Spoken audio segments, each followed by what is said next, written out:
Hello, and welcome to yet another session of the writing module.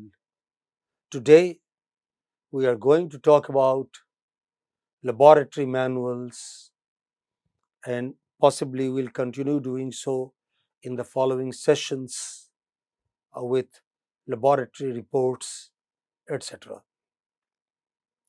For example, today we have taken something very simple, something almost any adult person knows, that is making tea. Okay. Why do we need to learn all this? Simply because many students in sciences and in social sciences, life sciences, in management, in journalism and other places, they need to read and understand manuals. They need to prepare manuals for things they usually do on a routine basis. And after it is done, they write report on what they may have done. In a very general sense, a lot of people know this kind of document as laboratory manual and laboratory report, or lab manual and lab report. So, in this session today, we are going to talk about how to write a lab manual.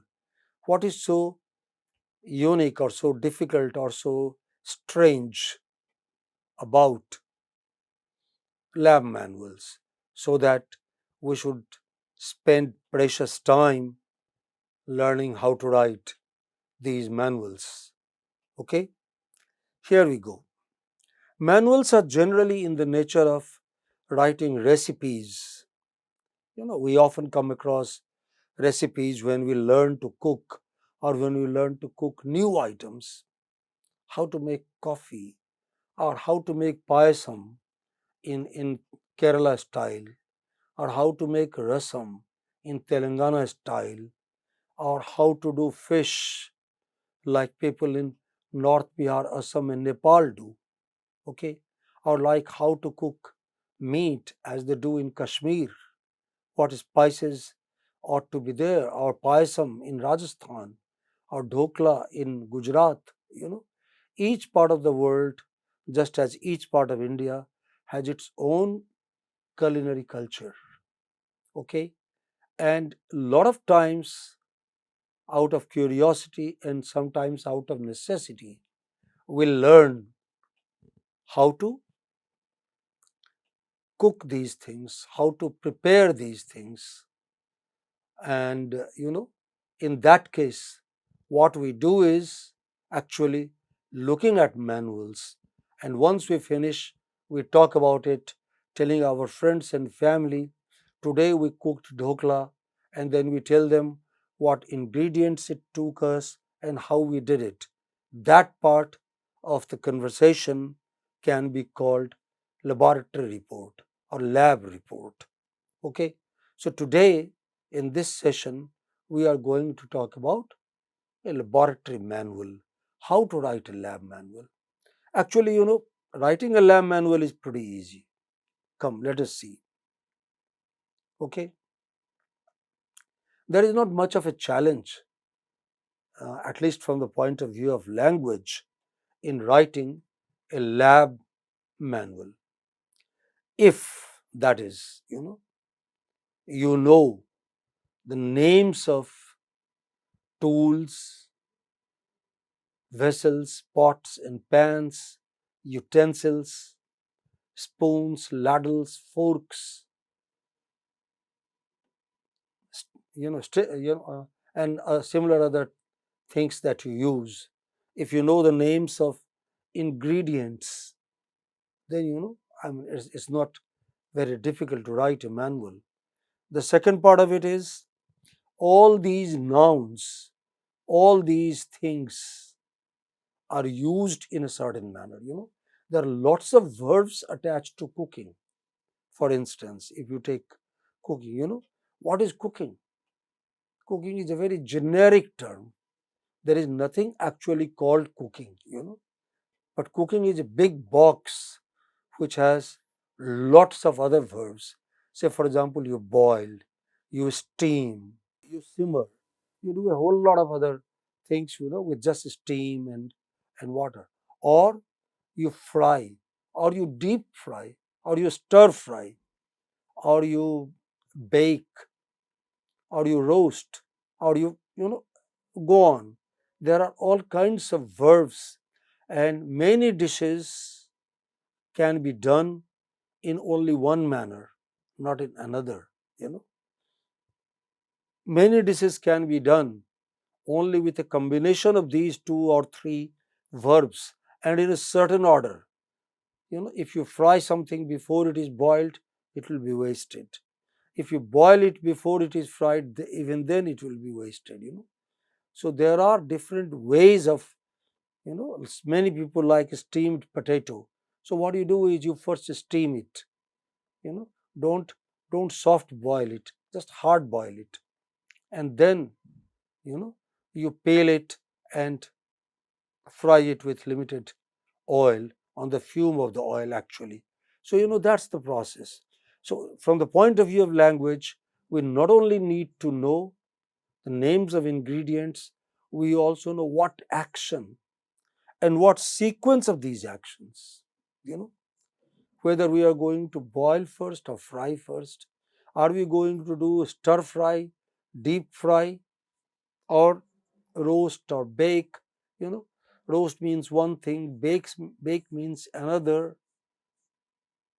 Boil means one thing, steam means another. Similarly, you can have things like scalded. Say, for example, when you do kebab, you can have veg kebab, you can have non-veg kebab, but then you scald it in a particular manner. So there are a variety of processes together called cooking. So we have to remember exactly what and in which sequence. That is very important. If you boil something before frying, then it is wasted. If you fry something before boiling, it is wasted. Certain things don't need any water at all. Certain things do not need any oil at all. Imagine idli being fried, though I have seen some people do it. That is human ingenuity, that is creativity. But if you go for standard idli, it doesn't need oil. And if you go for a standard bada, it needs oil. So these are the combinations we have to remember. And then their order: A before B, or B before A, or A and B together followed by B and A. Okay, so that is important. And then you know another important set of words here is duration. How long? Okay, how long can you do what? Say, suppose something involves boiling, then how long would you boil? Until steam rises, until it boils, until it gets warm, until it is lukewarm, until it is boiling hot. Okay, similar thing, with other kinds of thing. Or if you bake, if you fry, do you want it well done?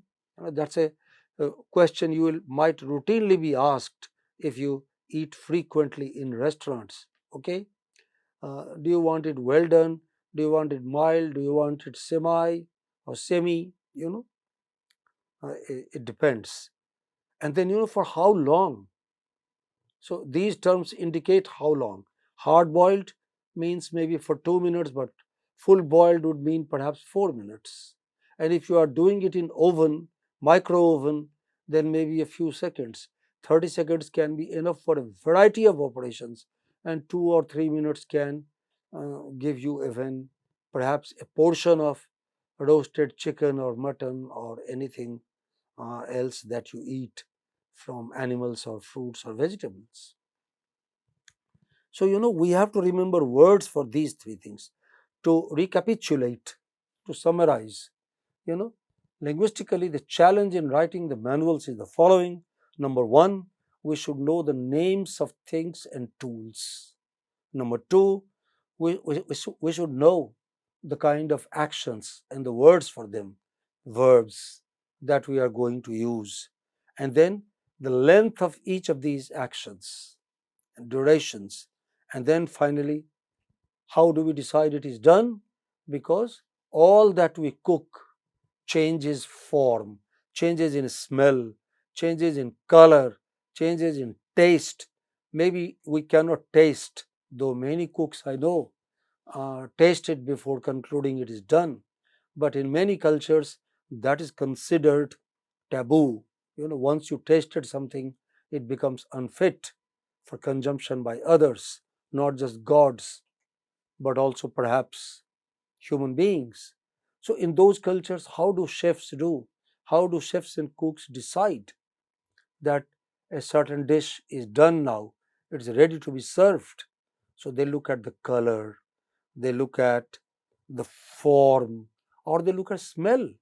I know of cooks who can tell you from from the smell of the dish if it has adequate salt, or as we say in Tamil, upu இல்லையா, you know there is no salt.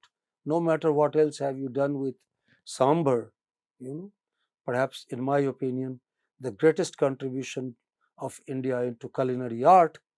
But if you do not know how to add salt properly, then well, your sambar is finished. You know. So we have to have words also for changes that any dish undergoes. Okay, it's true not just of kitchen. It's true not just of kitchen.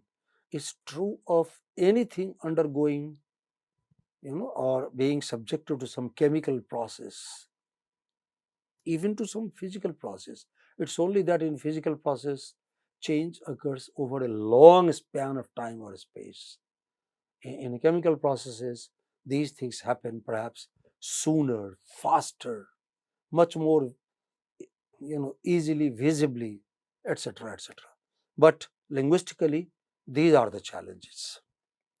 To illustrate it, I have taken the simplest possible thing.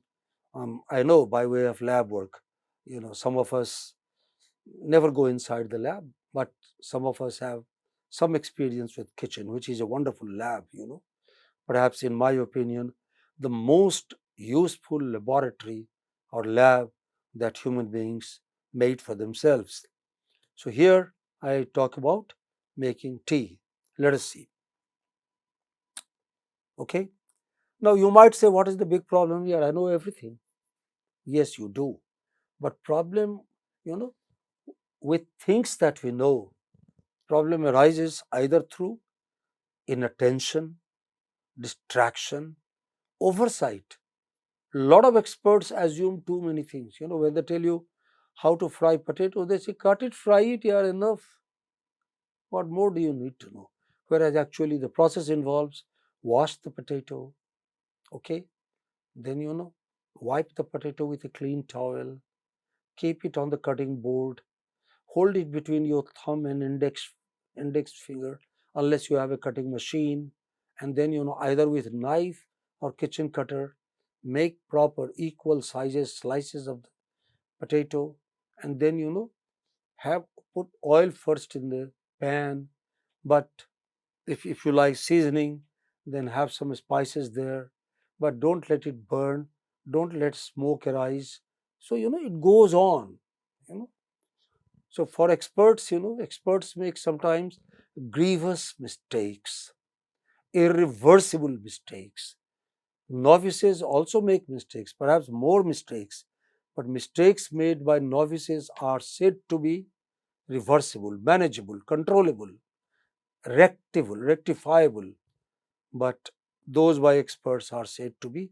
And what's the reason? Then there is a famous saying, a famous adage goes, accidents happen when you are either in a hurry or careless. So many mistakes in laboratories, sometimes big accidents in huge laboratories.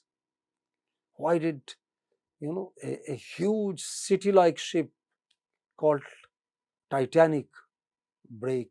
Why did it collide with an iceberg? Okay. Why did Chernobyl happen? Why did Bhopal happen? These are all famous cases of somebody not paying adequate attention to his part of the lab process and the language related to it. So we must be attentive and we must know exact word for exact place. That is the meaning of the word exactness. Only one nut will fit there. We must know which nut and where and when. Okay, let's go. Let's look at this example. Okay, making tea, simplest. I guess in countries like India, Vietnam, China, Nepal, Pakistan, Bangladesh, Sri Lanka, you know, many other non European and some European countries, people know how to make tea or coffee. I wish I could share it with you. Okay, right. Okay, but you know, it follows a sequence. You cannot get wonderful tea unless you do things in a sequence. So, to illustrate, for example, let us see what do we need other than tools by way of ingredients. The minimum is a cup of water and half a teaspoonful of tea leaves. Remember, not to use dust, not to use broken leaves. Best tea can be got only when you have unbroken leaves. Okay. Many people, particularly in countries like India, Bangladesh, Pakistan, you know, like their tea either spiced, honey, lemon, all kinds of leaves, ginger. Some people add lime